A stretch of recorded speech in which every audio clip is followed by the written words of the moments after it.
नमस्कार दोस्तों। आज की क्लास में हम लोग अर्थशास्त्र के लगभग 25 बहुविकल्पी प्रश्नों को सॉल्व करेंगे।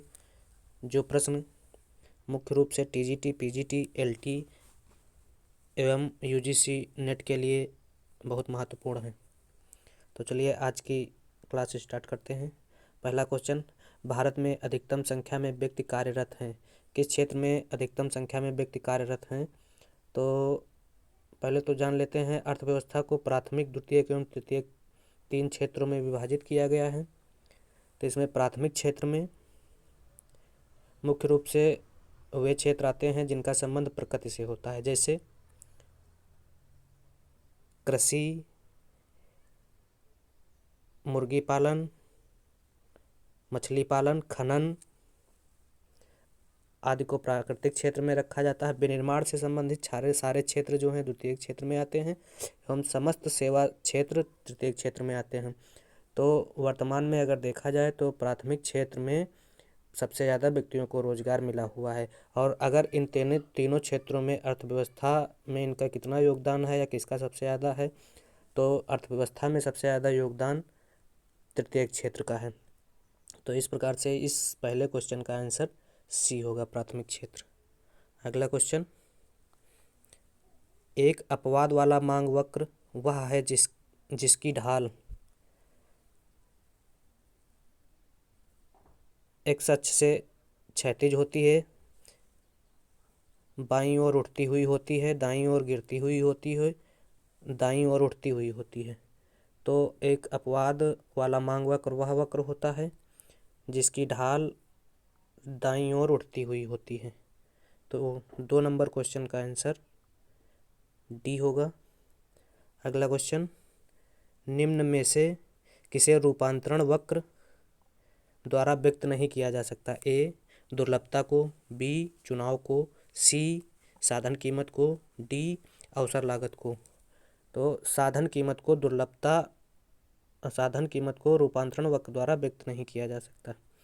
3 का आंसर सी। अगला क्वेश्चन, अनधिमान वक्र की तकनीक सर्वप्रथम निकाली थी, मतलब अनधिमान वक्र या तटस्थता वक्र सर्वप्रथम किसने दिया?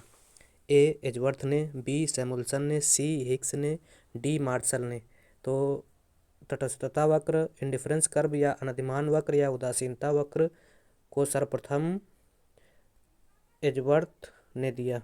ए 4 का आंसर ए। अगला क्वेश्चन, वितरण के सीमांत उत्पादकता सिद्धांत के अनुसार औसत स्थिर लागत बराबर सीमांत लागत, सीमांत भौतिक उत्पादकता बराबर सीमांत आगम उत्पादकता, साधनों का पारिश्रमिक साधनों की सीमांत उत्पादकता, डी उपयुक्त सभी। तो 5 का आंसर डी उपयुक्त सभी।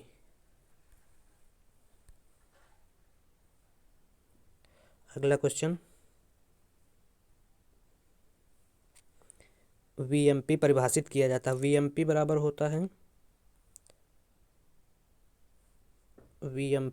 होता है एमपीपी इंटू पी। अगला क्वेश्चन, वितरण का सीमांत उत्पादकता सिद्धांत प्रतिपादित किया। तो वितरण का सीमांत उत्पादकता सिद्धांत जेबी क्लार्क ने दिया था। सरल है। अगला क्वेश्चन, एक संभाव्य आश्चर्य किस सिद्धांत से संबद्ध है, या संभाव्य आश्चर्य का सिद्धांत किस सिद्धांत से संबंध रखता है? ए लाभ सिद्धांत से, बी मजदूरी सिद्धांत से, सी ब्याज सिद्धांत से, डी लगान सिद्धांत से। तो संभाव्य आश्चर्य जो है लाभ सिद्धांत से संबंध रखता है, ए। अगला क्वेश्चन, सामान्य संतुलन सिद्धांत का प्रथम वैज्ञानिक विश्लेषण प्रस्तुत किया गया था। तो सामान्य संतुलन सिद्धांत का प्रथम वैज्ञानिक विश्लेषण वालरा ने दिया था। पिछले वाले वीडियो में ये क्वेश्चन हम लोग पढ़े थे। अगला क्वेश्चन, स्लोटस्की विरोधाभास का संबंध किससे है? स्लोटस्की विरोधाभास का संबंध कल्याण अर्थशास्त्र से है। अगला क्वेश्चन, द्वितीय सर्वश्रेष्ठ का सिद्धांत किससे संबंधित है? तो द्वितीय सर्वश्रेष्ठ का सिद्धांत भी कल्याण से ही संबंधित है और इस सिद्धांत को रिचर्ड लिप्से ने 1956 में दिया था। इस प्रकार से द्वितीय सर्वश्रेष्ठ का सिद्धांत कल्याण से संबंधित है। 11A। अगला क्वेश्चन, कृषि क्षेत्र की आय की गणना के लिए निम्न में से किस विधि का प्रयोग किया जाता है? आय विधि, व्यय विधि, उत्पाद विधि, सार्वजनिक लेखा विधि। कृषि क्षेत्र की गणना के लिए उत्पाद विधि का प्रयोग किया जाता है। 12C। अगला क्वेश्चन, VKRV राव संबंधित हैं? A भारत में वित्त आयोग से, B राष्ट्रीय आय से, C पंचवर्षीय योजना से, D सभी सही हैं। तो VKRV राव जो है राष्ट्रीय आय से संबंधित थे। B 13 का B आंसर सही है। अगला क्वेश्चन, गुणक के मूल्य क्या होगा जब C बराबर 5 प्लस 0.75y है? तो इसको निकालने का एक सूत्र है, K बराबर 1/1 माइनस MPC। तो 1/MPC ये होगा 0.57, 1 माइनस 0.75। तो इसको घटा देंगे तो बचेगा 1/0.25। तो इसको जब भाग कर देंगे इससे 1 से, तो आंसर आ जाएगा 4। इसका आंसर आएगा 4।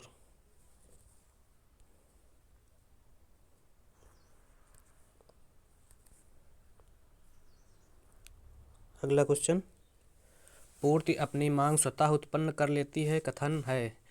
ये क्लासिकल अर्थशास्त्रियों का कथन है कि पूर्ति अपनी मांग स्वतः उत्पन्न कर लेती है। क्लासिकल अर्थशास्त्रियों में मुख्य रूप से JB से ने इस विचार को व्यक्त किया था।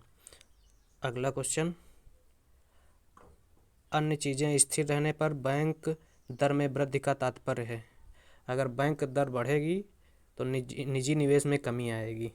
लोग किसी उद्योग में पैसा न लगाकर बैंकों में रखना चाहेंगे, इसलिए 16 का आंसर D।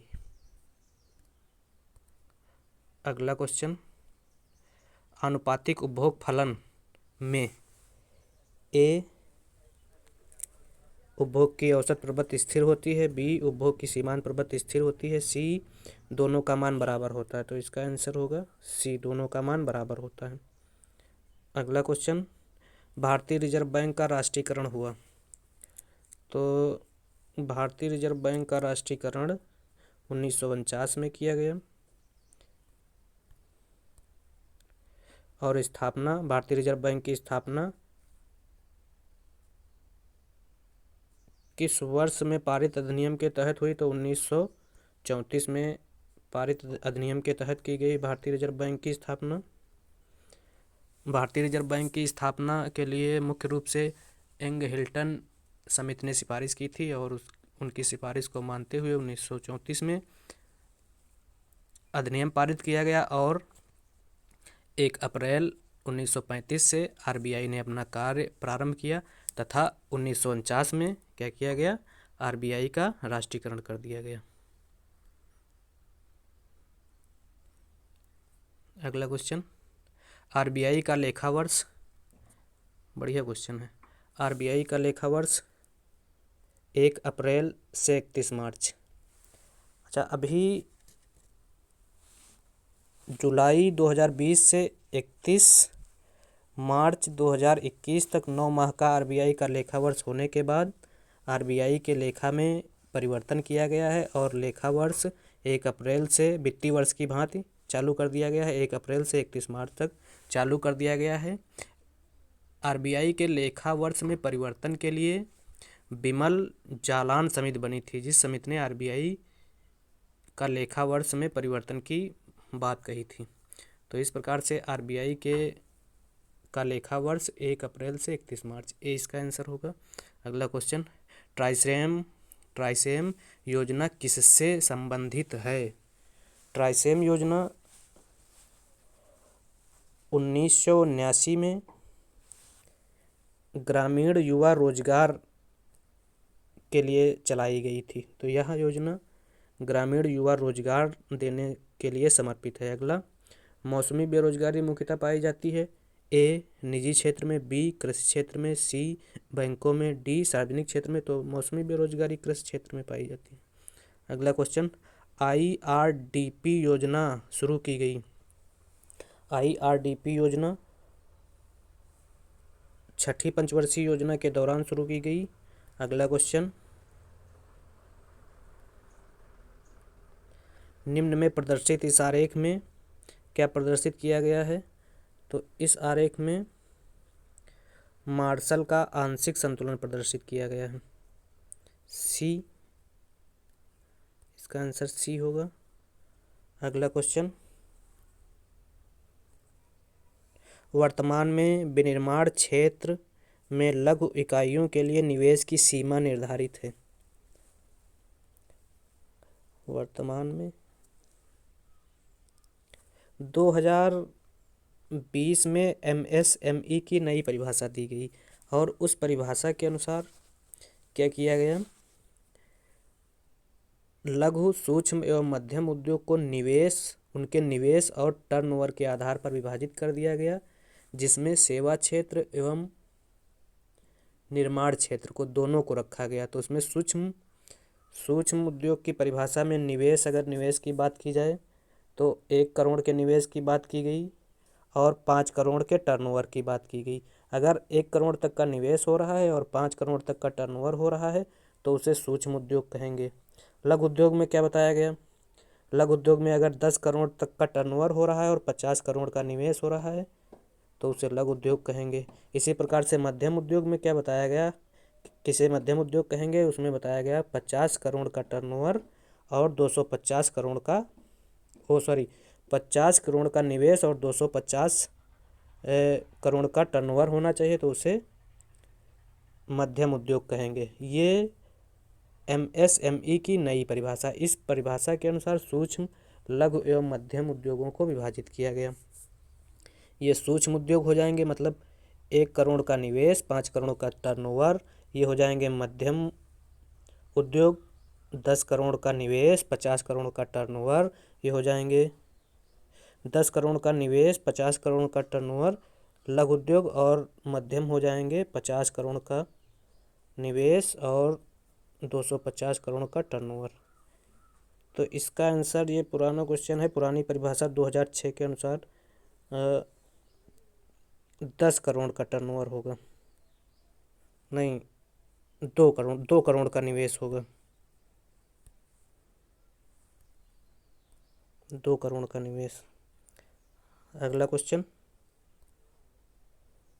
सहसंबंध गुणांक की गणना की विधि 1 - 6 σ d² अपान n³ -n को किसने दिया? तो ये जो सूत्र है स्पेयरमैन का है। नमस्कार दोस्तों।